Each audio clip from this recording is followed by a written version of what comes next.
All right, this morning in Great Gardens, we've showed you how you can decorate the outside of your home, but today we're talking about the inside of your home. Dave Frerish, owner of Frerish Farm and Greenhouses, joining us this morning with decorator Sheila Vargas. Good morning to both of you. Good morning. All right, so we were outside in the single digits earlier this week doing the outside, and we move inside now. And take us through some of these decorations. Well, one of the things for this season is bows. It's very affordable, something that you can do very easily.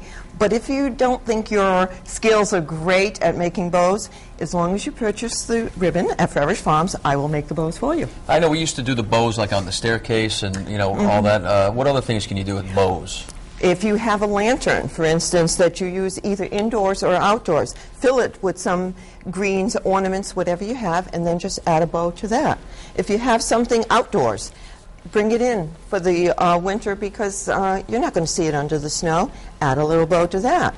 Go into any room in your home and just add a little bow to an existing piece in the room, which you have the lamp. And we just had the dogs on. Don't forget the dogs. Oh, you got to dress up the dogs. You got to dress up the dogs. So on your leash, just make a bow and put it on the end. And so when you attach it to the dog's collar, you have a bow for your dog also. Now, one of the worst things about holiday decorations is you got to take them down eventually, right? So, Dave, and you know, what do you do with them when you're done with them? Right, the best thing you do is get a plastic container, one of the ones you see with a top on it, and put them in there. They won't get crushed, and they'll be protected from the weather, and bring the bows out. When you get a good quality ribbon, they last a long time.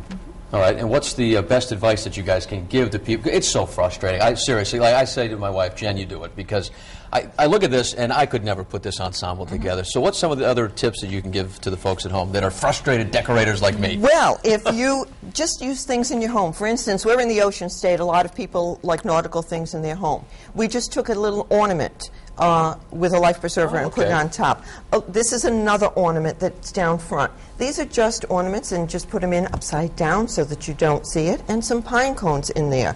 Another thing, you can fill with pine cones any container you have in your house. You can either go out and gather your own, buy some, or glitter them as that is done. And then you can take another container, put some berries in it with some greens, keep it closed, but then whenever you want the scent, oh, yeah, take the top off. You just take the top off, and you've got the scent. All right, Sheila, thanks so much for these great tips. Dave, as always, thank you for coming in. Go to Frerish Farms, of course, for all of your holiday needs, inside and out, right? Right, and these ladies will be glad to give you any advice or answer any questions. Awesome. Very awesome when questioning and helping. Thank you so much to both of you. Seth.